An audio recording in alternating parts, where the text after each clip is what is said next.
नाज़रीन ख़बर वासा कराची में शेयर कंदासीं। कराची जे गुलबर्ग थाणे जी हद में खांगी अस्पताल अहमद मेडिकल कॉम्प्लेक्स में अगवा थियल तासे जावल बार वारो मामलो। पुलिस अस्पताल जे वधीक ॿिनि मुलाज़िम औरतुनि खे गिरफ़्तार करे वरितो आहे। गिरफ़्तार कयल औरत मुलाज़िमनि में डॉक्टर मरियम ऐं नर्स बुशरा शामिल आहिनि। जांच ऑफिसर जो चवणु आहे त औरत मुलाज़िमनि खे अदालत जे हुकुम ते गिरफ़्तार कयो वियो आहे। अदालत डिलीवरी कराईंदड़ डॉक्टर मरियम अस्पताल जे मालिकनि इंतज़ामिया खे जांच में शामिल करण जो हुकुम ॾिनो हो।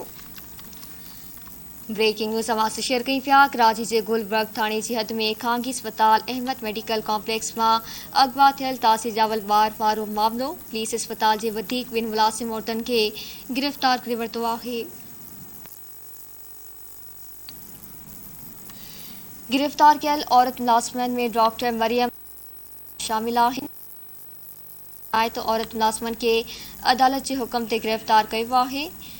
इन जा वधीक तफ़सील मालूम कंदासीं कराची मां अब्दुल्ला सोलंकी खां। जी अब्दुल्ला, आगाह कजो। जी बिल्कुल, कराची जी गुलबर्ग थाने जी हद में खांगी अस्पताल अमन मेडिकल कॉम्प्लेक्स में अगवा थियल ताज़े जावल ॿार वारे मामले में अॼु पुलिस अस्पताल जी वधीक ॿिनि जेको आहे औरतुनि खे गिरफ़्तार करे वरितो आहे, जेकी उहे मुलाज़िम आहिनि।